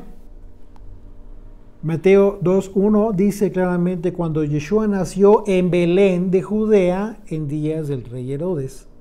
Así es de que, pues, no nació en Galilea, nació en Belén, de acuerdo a la profecía que ellos mismos citaron. Y por otro lado, también se equivocaron al decir que de Galilea no se había levantado profeta, ya que la Escritura refiere cuando menos a dos profetas, Jonás y Nahum, que fueron profetas de Galilea. Así es de que, pues no, nada que ver con este tema. Vamos a dejar aquí el estudio, vamos a continuar en la tarde. Está muy interesante, les invitamos para que nos sigan acompañando.